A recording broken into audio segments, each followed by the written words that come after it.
dessus. Qu'est-ce qu'il y a? Il faut que je descende. Arrête-toi, s'il te plaît, ne discute pas. Mais arrête-toi!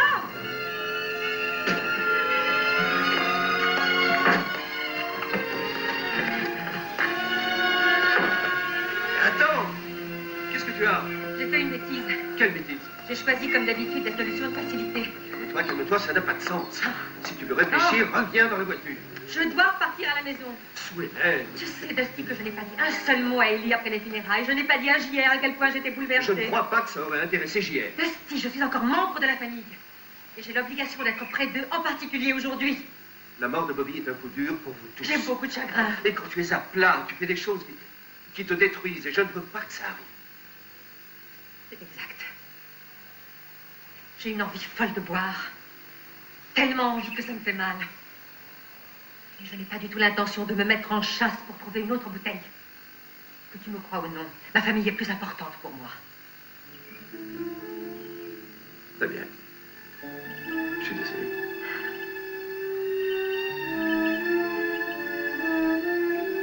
Tu avais des raisons de croire autre chose.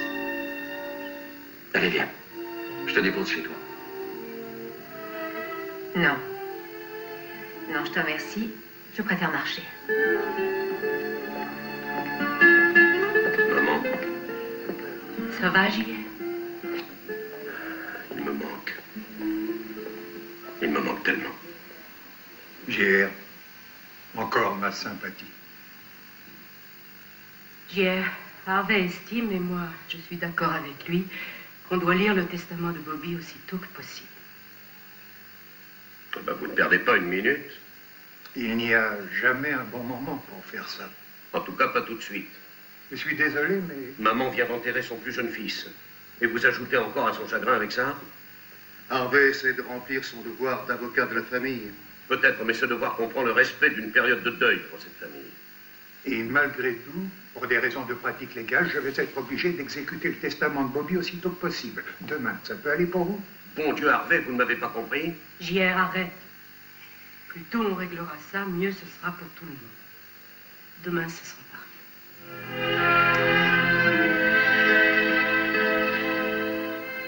De quelle formalité parles-tu? Il est difficile pour nous de soulever cette question, mais il faut qu'on le fasse. Tu sais que le médecin légiste a rendu le corps de Catherine.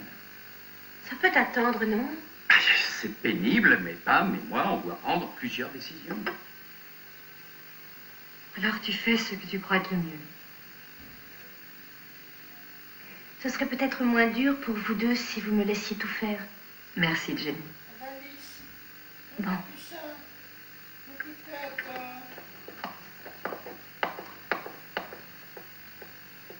Tu as parlé avec Harvey Smithfield après les funérailles. Qu'est-ce qu'il t'a dit en revenant à la voiture? Pam? Il ne m'a rien dit. Vous avez parlé longtemps pour ne rien dire? Nous avons parlé du pauvre Bobby. Harvey m'a présenté ses condoléances.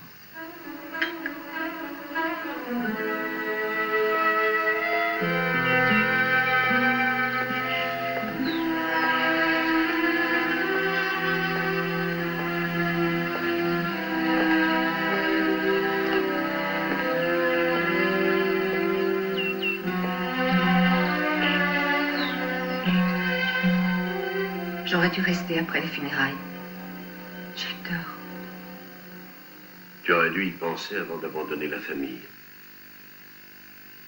J'ai fait une bêtise. Un petit peu tard pour des excuses. Pierre, tu n'es pas le seul à avoir du chagrin. Bobby était un dieu pour moi aussi. Il n'était pas ton frère. Je l'aimais. Ça doit peut-être adoucir ma peine. Tu ne vois pas que je partage cette peine? Je ne veux pas que tu la partages. Nous n'avons rien partagé depuis une éternité, toi et moi, Solène. Ni mon amour, ni ma chambre, ni la responsabilité de John Ross. Rien du tout. On pourrait s'épauler. Retourne-toi à ta bouteille, t'en as besoin. Je n'ai pas bu aujourd'hui. Bon, la journée est encore longue.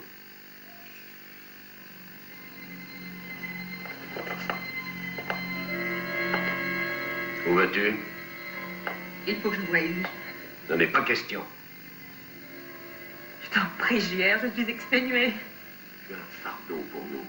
Personne n'a envie de te voir. Tu es en train de couler, tu m'entraînes avec toi. Ça ne peut pas continuer, tu finirais par nuire à mon fils. C'est mon fils à moi aussi. Il n'a plus de mère.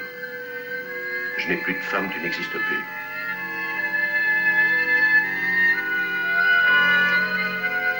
Tu as un mauvais souvenir que je voudrais oublier.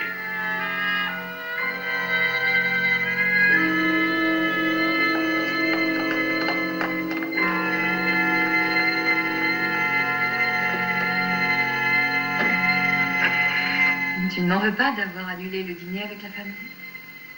Non, non, tu as eu raison. On a besoin de se reprendre.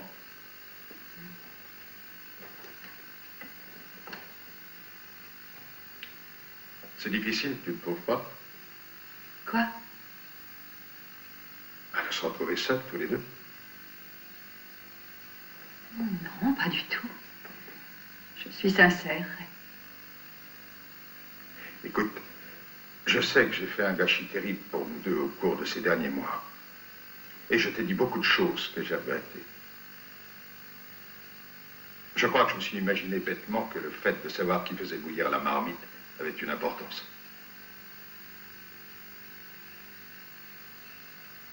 Je m'étais réhabitué à vivre tout seul. Il me semble que tu t'es bien débrouillé. Alors, je voudrais me flanquer des gifles pour t'avoir laissé partir. J'aurais dû te flanquer des gifles moi-même quelquefois. En réalité, tu ne sais pas ce que j'essaie de te dire.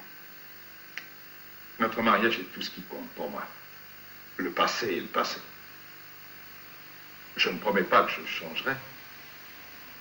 Je voudrais seulement faire tout mon possible pour que ça marche demain.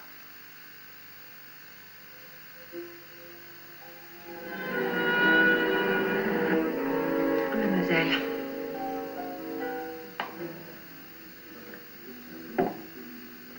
Je ferai un autre verre. Vous avez commandé le dernier. Alors, je ne m'en souviens pas. Vous l'avez déjà bu? Regardez, c'est écrit là. Alors, un dernier verre pour la route? Non, je suis désolée. Je ne devrais même pas vous laisser conduire. Je crois que vous avez assez bu. Je me sens bien. De toute façon, je vais fermer pour la nuit. J'attends que vous me serviez le verre.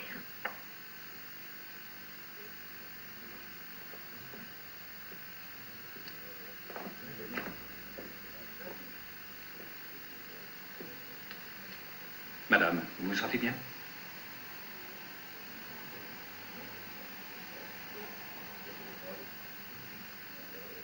Pas moyen d'avoir un verre ici. Vous savez, tout le monde a son boulot à faire. Elle fait le sien. Elle croit que je suis saoule. Et vous croyez qu'elle a tort? Ah, je ne veux pas qu'une jolie fille comme vous ait un accident.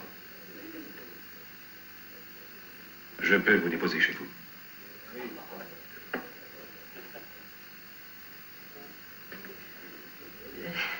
Je conduirai moi-même. Non, je crois qu'il vaut peut-être mieux que je conduise moi.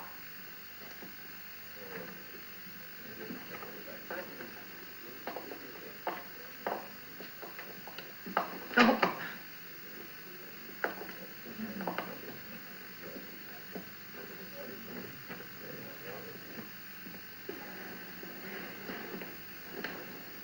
Vous pouvez me donner les clés de la voiture? Attendez, laissez-moi faire, ça vaut mieux. Et comment est votre voiture? Grise. Grise, Grise, restez là. Je vais la chercher.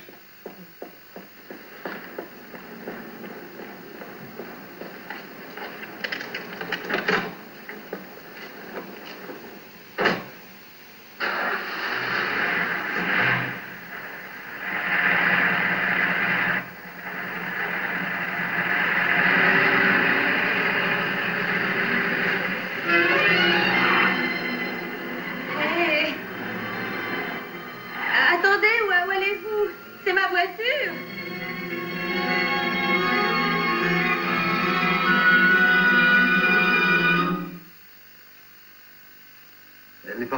maison cette nuit. On espérait qu'elle avait couché à ton hôtel. Tu as vérifié tes messages? Elle n'a pas essayé de t'appeler?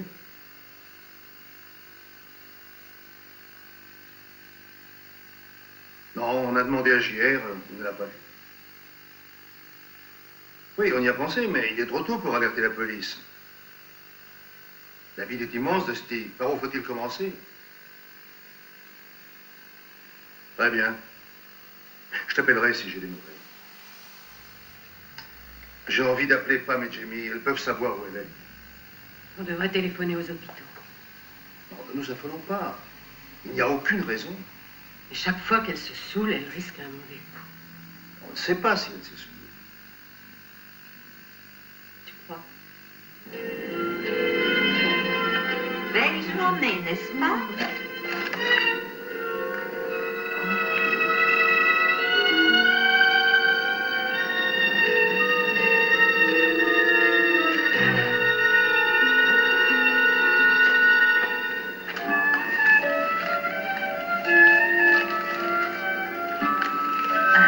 Vous avez l'air d'avoir besoin de ça encore plus que moi. Servez-vous, n'hésitez pas.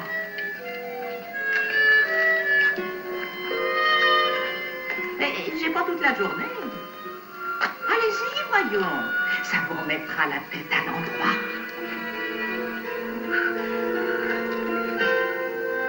Dites-moi où nous sommes. Vous n'en savez rien? Non, je n'en sais rien. Alors vous êtes au fond de la bouteille.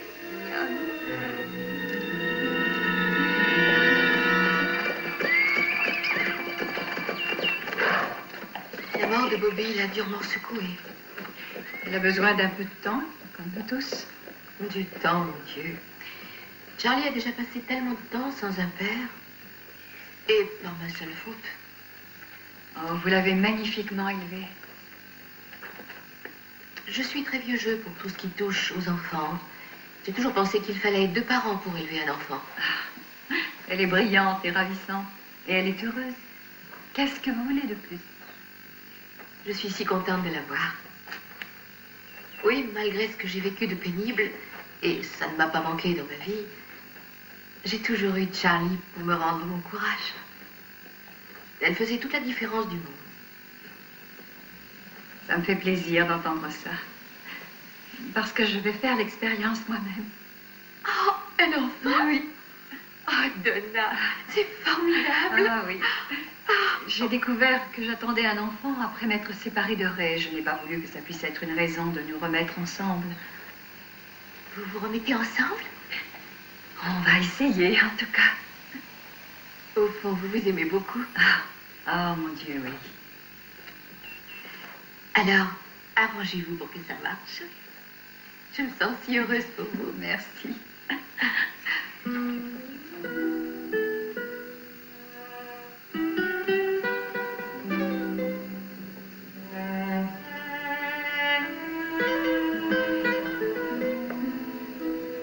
JR, je me suis inquiétée pour toi. J'ai essayé d'appeler, mais le téléphone était branché sur un répondeur automatique. Oui. Oui, j'ai renvoyé les filles aujourd'hui. C'était affreux pour moi. Je peux faire quelque chose pour toi? Oh non, personne ne peut rien faire.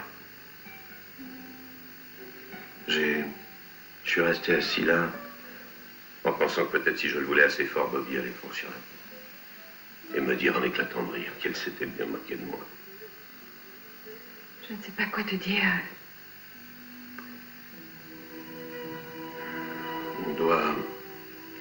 On doit lire son testament. Je ne sais pas comment je vais le supporter. Vous nous avez téléphoné à propos de JR. Oui.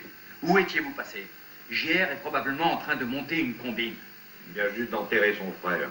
Oui, et sans Bobby, il n'y aura plus personne pour l'empêcher. L'empêcher de faire quoi? L'empêcher de nous empoisonner. Nous empoisonner, pourquoi ça? Nous sommes en concurrence, n'oubliez pas. Vous savez que JR déteste la concurrence.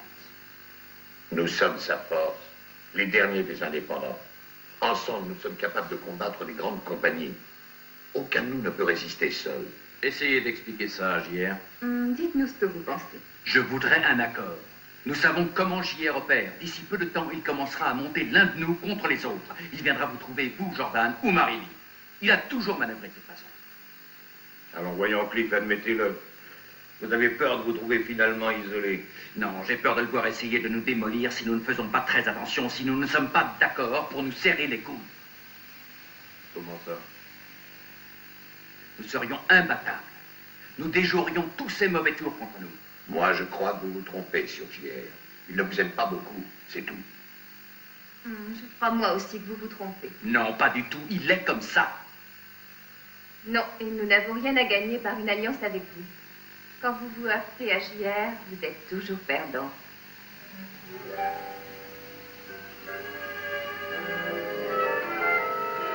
Avec JR tout seul pour contrôler la compagnie Ewing, nous aurons tous des problèmes.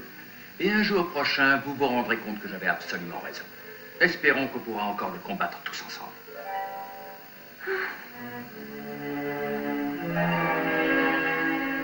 Essayons de tout liquider rapidement. Harvey, c'est très pénible pour nous tous. Tout le monde n'est pas là.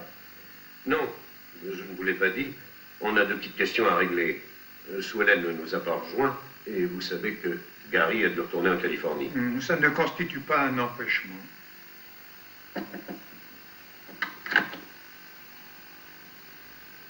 Oui, je me suis permis de demander à Jamie de m'accompagner.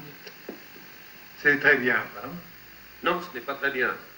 On ne va pas donner un spectacle. JR, vous souhaitez que cette réunion ne dure pas plus que ce n'est nécessaire. Alors on peut commencer. Enfin, on va tout de même pas ouvrir ce testament devant notre prétendue sœur. JR. Écoute, maman, je suis désolé. Mais je trouve ça inacceptable. Allons-en. Femme, ne partez pas. Bobby voudrait que vous soyez. Commencez. Asseyez-vous.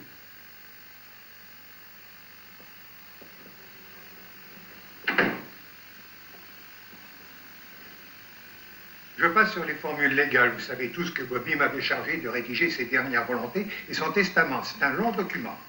Et Bobby m'avait demandé de vous lire à la place une lettre qu'il avait ajoutée il y a peu de temps. Alors, je précise que cette lettre n'est pas rédigée en termes juridiques. Ce sont les propres mots de Bobby. Jenna Wade. Je laisse l'entière propriété du magasin connu sous son nom. Dirige-le à ta guise. Ça a toujours été mon désir, peut-être encore plus que le tien. En août, je te laisse une somme globale de 500 000 $, sur lesquels je souhaite que 100 000 soient mis en réserve pour ta fille. À Ray, mon frère aîné, je lègue ce qu'il aime le plus, de la terre. Je remets tous mes biens et propriétés agricoles entre tes mains solides. Je suis heureux en particulier que Cedar Ridge, le très beau terrain que tu aimes beaucoup, adjacent à Southport, fasse partie de ses propriétés. Je me suis offert ce terrain sur ta recommandation. Tu m'avais dit que c'était un investissement d'avenir. Tu as eu raison. Et je te confie l'avenir de ces investissements. Je reposerai en paix en sachant que je ne pouvais pas mieux choisir. Ellie, ma merveilleuse maman, je ne peux pas compter les cadeaux dont tu as comblé ma vie. Chacun était encore plus précieux que le précédent. Il y en a un que je veux te rendre si tu me survis. Une montre de gousset en or qui a appartenu à ton père et au père de ton père. Je l'ai toujours gardée comme un trésor. Elle me rattachait à un passé que je ne connaissais que par tes récits, des histoires pleines de fierté et de dignité. Ne les oublie jamais, maman. Ne les laisse pas disparaître. Ensuite, j'espère que cette montre passera aux mains de la prochaine génération. Je sais que tu choisiras quelqu'un qui le méritera et je souhaite qu'il conserve, comme je l'ai fait, les histoires que tu lui raconteras. Gary, mon cher frère, tu as fait ta propre fortune en Californie. Je suis fier de toi et de ton courage au travail. Quand nous étions enfants, toi et moi, on a trouvé un jour une jument sauvage. Papa m'a promis qu'elle serait à moi si je pouvais la dompter. Il n'a jamais su que c'était toi qui l'avais fait pour moi. Tu as même failli te briser les os pour y arriver. Je voudrais que tu aies Banjo. Elle ressemble à notre jument d'autrefois, dynamique, pleine de vie, comme toi. JR, Nous avons eu de bons moments et aussi de bonnes bagarres. Même au cours de ces bagarres, j'ai toujours eu beaucoup d'affection pour toi et je suis sûr que c'était réciproque. Je ne sais pas ce que je peux te laisser que tu ne possèdes déjà. Mon fusil de chasse, mes armes diverses, peut-être elles ne sont pas mal. Et avec elles, le souvenir des battues que nous avons faites ensemble. Nous étions alors tellement proches, avant que les choses changent et que les circonstances nous conduisent à nous affronter pour le pétrole et Wing. Tu m'as appris à me servir de ces armes quand nous étions gamins. Je ne t'en ai jamais remercié. Il y a beaucoup de choses que tu m'as apprises et pour lesquelles je ne t'ai pas remercié. Tu as été un bon professeur, le meilleur. Je t'offre ce compliment et quelques petits souvenirs. J'espère que ça te fera plaisir. Pamela Barnes Ewing. Financièrement, tu as déjà plus d'argent que tu ne pourras jamais en dépenser. Sentimentalement, il me semble peu convenable de dire ici ce que j'éprouve pour toi. Je tiens seulement à te souhaiter d'être heureuse à l'avenir. Et je suis certain que tu le seras. Rappelle-toi les bons moments. Je sais que tu en connaîtras d'autres, beaucoup d'autres. À Christopher, mon fils. Je lègue tout le reste de ma fortune, ce qui comprend mes 30% des pétroles et Wing.